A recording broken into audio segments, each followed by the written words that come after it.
Assalamualaikum warahmatullahi wabarakatuh. Oke siswa-siswi dan adik-adik sekalian, ketemu dengan saya NM Cikgu Channel. Pada video kali ini kita akan mempelajari tentang sistem gerak pada manusia, yaitu kelas 8 SMP MTS semester pertama.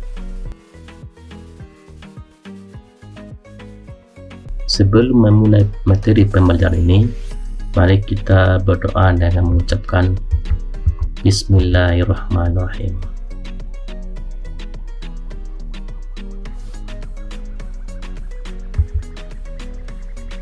Oke, kita lihat sistem gerak pada manusia. Di sini menimbulkan pertanyaan, kenapa kita manusia bisa berjalan, bergerak, dan sebagainya?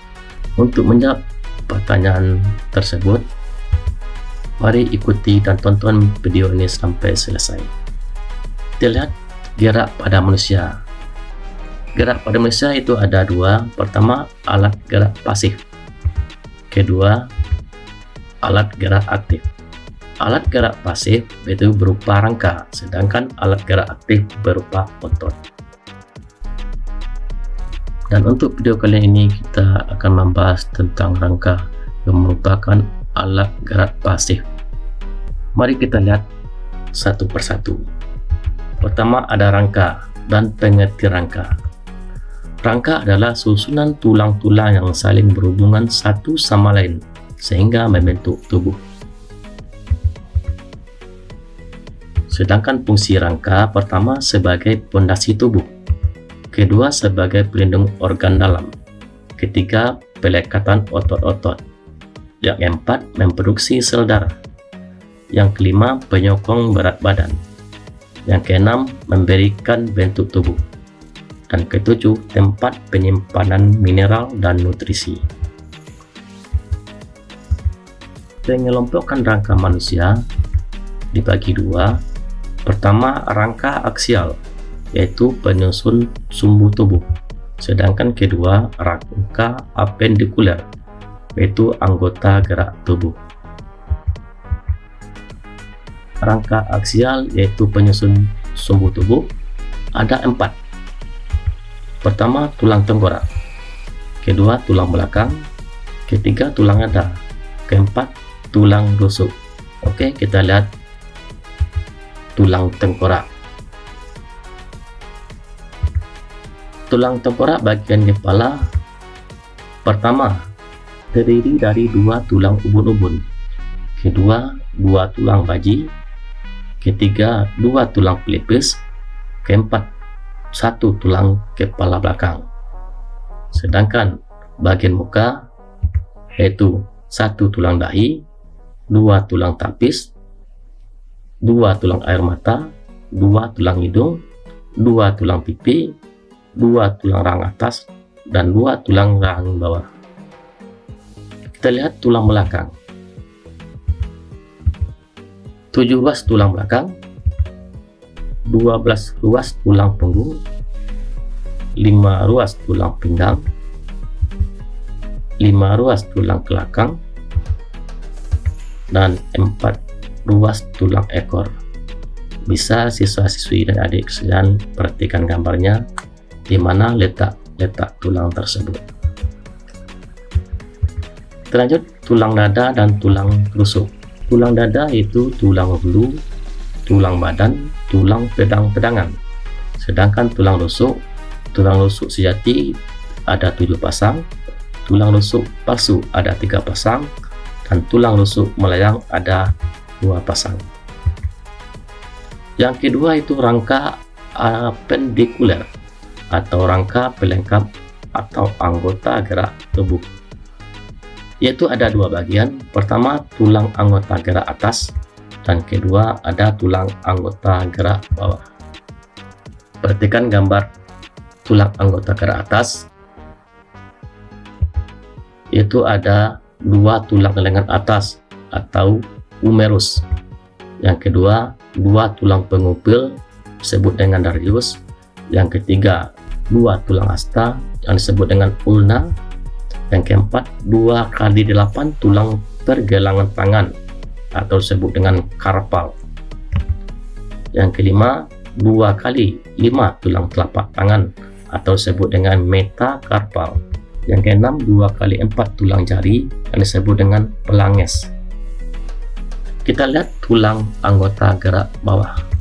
Pertama, 2 tulang paha yang disebut dengan femur. Yang kedua, 2 tulang tempurung lutut yang disebut dengan patella. Yang ketiga, 2 tulang betis atau disebut dengan fibula. Keempat, tulang kering. Kelima, 2 kali 7 tulang pergelang kaki atau tarsal. Yang keenam, 2 kali 5 tulang telapak kaki atau disebut dengan metatarsal. Yang ketujuh, 2 kali ruas tulang jari kaki yang disebut dengan pelanges. Kita lihat yang ketiga, kita lihat bentuk tulang.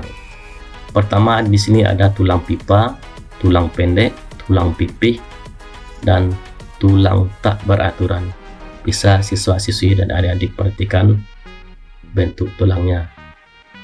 Mari kita lihat satu persatu.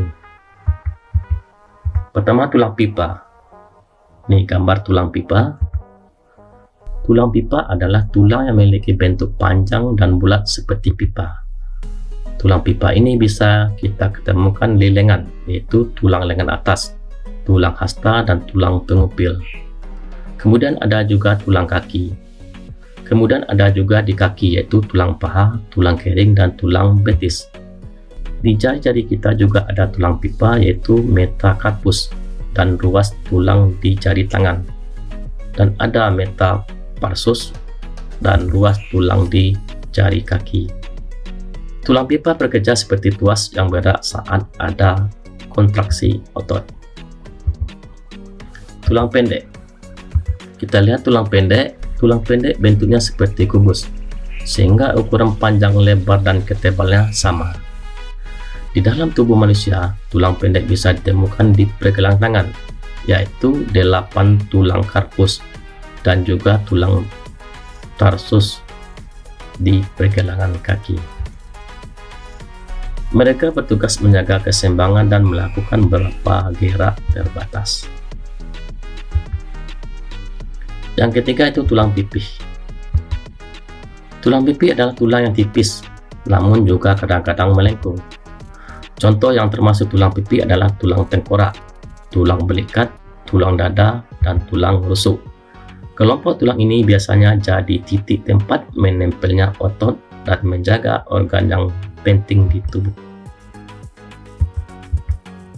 Yang keempat, tulang tak beraturan, yaitu tulang tidak memiliki bentuk. Misalnya tulang belakang yang menokong dan melindungi saraf tulang belakang, dan beberapa tulang di wajah. Yang berikutnya kita lihat tentang jenis tulang. Ini ada gambar jenis tulang, bisa siswa-siswi dan adik diperhatikan, yaitu terdiri dari tulang rawan. Pembentukan tulang rawan disebut chondroblast yang membentuk kondrosit. Pembentukan tulang rawan disebut chondroblast yang membentuk kondrosit atau sel tulang rawan. Tulang rawan lebih elastis dari tulang keras.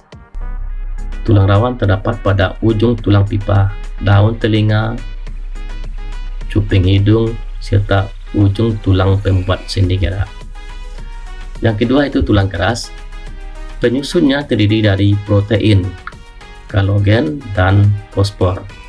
Ada zat kapur membuat tulang menjadi keras dan tak mudah patah. Tulang keras dibungkus selaput periosteum terbentuk dari osteoblast.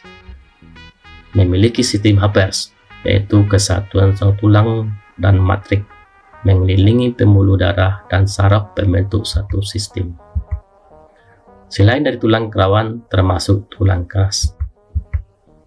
Proses pembentukan tulang disebut dengan ossifikasi, yaitu proses pembentukan tulang yang disebut dengan ossifikasi. Pada bulan kedua dalam kandungan, pertama jaringan embrional atau mesenkim membentuk rangka yang berupa tulang rawan. atau kartilago. Yang kedua, kartilago dirusak oleh chondroblas atau sel pembentuk tulang rawan. Yang ketiga, terbentuklah rongga yang terisi osteoblast atau sel pembentuk tulang keras. Yang keempat, osteoblast membentuk osteosit atau sel tulang keras. Yang kelima, osteosit membentuk lapisan-lapisan atau lamela dari dalam ke luar.